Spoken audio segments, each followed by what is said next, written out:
તો આ તરફ મહત્વના સમાચાર આવી રહ્યા છે ચોટીલાથી। ચોટીલા નેશનલ હાઈવે ઉપર સર્જાયો છે અકસ્માત। ચોટીલા નેશનલ હાઈવે મોટી વાડીખા પાસે અકસ્માત સર્જાયો છે। બે કાર અને એસટીની વોલ્વો વચ્ચે સર્જાયો અકસ્માત। બંને કાર અને એસટી વોલ્વો બસ અમદાવાદથી રાજકોટ તરફ જઈ રહ્યા હતા। એસટીની વોલ્વો બસ JJ18 AZ 9232 નંબરની બસે બે કારને ઠોકરે ચડાવી અકસ્માત સર્જ્યો। અકસ્માતમાં 3 લોકોને ઈજા પહોંચી છે। ત્રણેય લોકોને સારવાર અર્થે ચોટીલા રેફરલ હોસ્પિટલ સાથે ખસેડાયા છે। બે લોકોને વધુ ઈજા જણાતા રાજકોટ હોસ્પિટલ ખાતે રિફર કરવામાં આવ્યા છે। ભારતીબેન હરેશભાઈ ધડા અને હરેશભાઈ લક્ષ્મીદાસ ધડા ચૂંટણી નજીક હોય જે મતદાન કરવા જઈ રહ્યા હોવાનું જણાવ્યું હતું અને ચોટીલા પાસે અકસ્માત સર્જાયો હતો।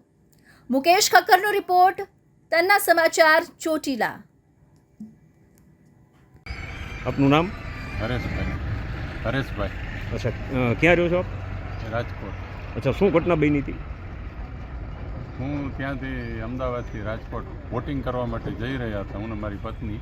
તો રસ્તામાં ચોટીલા પાસે ઓનેસ્ટ પાસે આગળ મારે ઇનોવા ગાડી હતી અને ધીરેથી એણે રાઈટ સાઈડમાં ટર્ન લીધો હતો એટલે મેં ગાડી ધીમી કરી, એટલે જરાક ધીમી કરી તો પાછળથી વોલ્વોવાળાએ આવીને મારી ગાડીની પાછળ ઠોકી દીધી।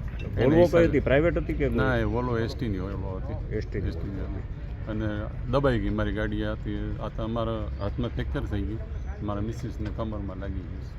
અચ્છા, તો અહીં આપને સારવાર ચોટીલા લીધી છે? ચોટીલા લીધી છે ને હવે પ્રાઇવેટમાં જવાનું કીધું છે, રાજકોટ સિવિલ હોસ્પિટલમાં। અચ્છા, તમારા મિસિસ પણ ત્યાં છે? 2 જણા હતા। અચ્છા, અને બીજા કોઈને કંઈ લાગ્યું? ના, બીજા કોઈ તમે બે જ જતા બે જ ગાડીમાં? જણા।